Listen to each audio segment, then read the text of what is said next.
मंत्री जी, संसार में यूं तो अनेक राजा राज्य करते हैं, किंतु ऐसे बहुत ही थोड़े होंगे जो प्रजा के हितैषी और धर्मज्ञ समझे जाते हैं। जिस प्रकार प्रजा का प्रेम राज्य की जड़ों को दृढ़ बनाने वाला होता है, उसी प्रकार एक राजा का न्याय प्रजा को ऊंचा उठाने वाला होता है। सदा से ही एकता के आधारे संसार चलता है। प्रजा और राजा से मिलकर ही कारोबार चलता है। इसमें क्या संदेह है महाराज?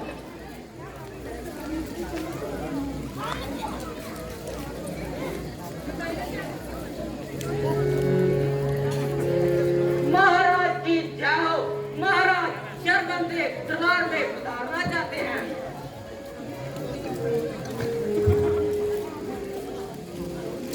पधारिए, पधारिए श्रवण पधारिए।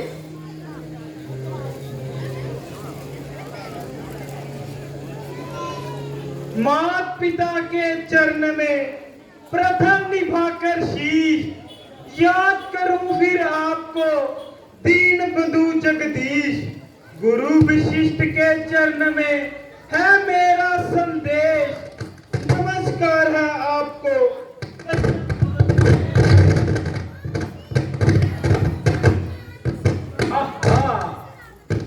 शुभ दिन, शुभ पल, शुभ घड़ी, शुभ अवसर, शुभ काल। श्रवण देव मम नगर में आए, हम हुए निहाल। इष्ट देव सब मान कर तज कर कपट विचार, मात्र भगत संसार में शर्मन एक अवतार। गुरुदेव बड़ा बनकर नहीं आया, मैं बालक बनकर आया हूँ तुम्हारे द्वार पे हे नाथ। मैं जाचक बनकर आया हूँ। हाँ हाँ कहो पुत्र, अपने आगमन का कारण भी कहो। नाथ, जिस प्रकार पति के पत्नी और बिना न्याय के राजा पाप की खान होता है, उसी प्रकार बिना माता पिता की भक्ति के एक पुत्र का जीवन नरक के कीड़े के समान होता है। आपको सब प्रकार से ज्ञात है कि मेरे माता पिता में सदैव का अंधापन है। हे नाथ, वही मेरे लिए चिंता का विषय है। मैं चाहता हूँ कि मिटे जीवन मेरा और आत्मा में उनकी बल आए। महारोगी बनूं मैं, दूर रोग उनका हो जाए, न्योछावर उन पे हो जाऊं। अगर कह दे जरा कोई, मैं अपने प्राण भी दे दूं, जो हो उनकी दवा कोई। परंतु बेटा, तुम अपने माता पिता के अंधे होने का कारण भी जानते हो। नहीं जानता भगवान, परंतु जानने की अभिलाषा अवश्य है। अच्छा तो सुनो, तुम्हारे माता पिता सदैव के अंधे नहीं है। उनके कोई पुत्र नहीं होता था। उन्होंने पुत्र प्राप्ति के लिए कठिन तप किए। तब ब्रह्मा जी प्रसन्न होकर कहने लगे, तुम्हारे भाग्य में पुत्र का मुख देखना नहीं लिखा है। हाँ, यदि तुम अंधा होना स्वीकार करो तो हम पुत्र दे सकते हैं। इस पर उन्होंने अंधा होना स्वीकार कर पुत्र मांग लिया। हे वत्स, इस प्रकार तुम्हारा जन्म हुआ।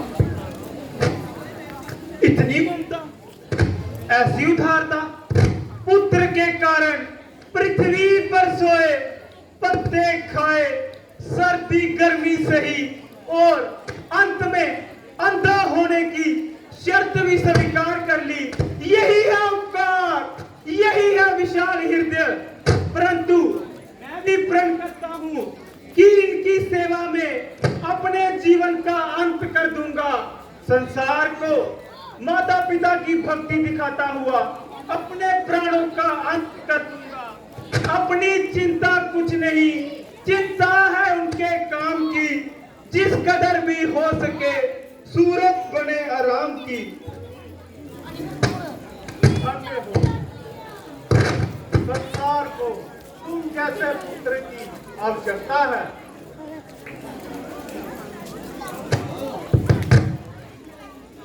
बस नाथ, आप विलंब ना करें और मेरी आशा शीघ्र पूर्ण करें।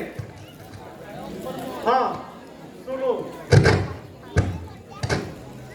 यदि तुम उनको प्रयाग, बद्रीनाथ, काशी और रामेश्वरम आदि समस्त तीर्थ स्थलों की यात्रा करवाओगे तो ईश्वर की कृपा से उनको स्वस्थ पाओगे। उपकार प्रभु, महा उपकार। अभी ये संवाद जाकर माता पिता को सुनाता हूँ। मैं खाली हाथ आया था और झोली भरकर जाता हूँ। परंतु श्रवण कुमार, तुम अपने अंधे माता पिता को सारे तीर्थ किस प्रकार करवाओगे? दो अंधे प्राणियों को लेकर घने गंभीर पर्वतों की कंदराओं में किस प्रकार ले जाओगे? श्रद्धा के आधार पर, भक्ति के सहारे, गुरु विशिष्ट के आशीर्वाद से और आपके प्रताप से बनाकर कांठ की कांवर उन्हें कंधे चढ़ाऊंगा। फिरूंगा तीर्थों पर, उन्हें नाहन कराऊंगा। करूंगा उनकी पूजा, देव की पूजा समझकर। झुकाऊंगा ये सर आगे भगवान की प्रतिमा समझकर।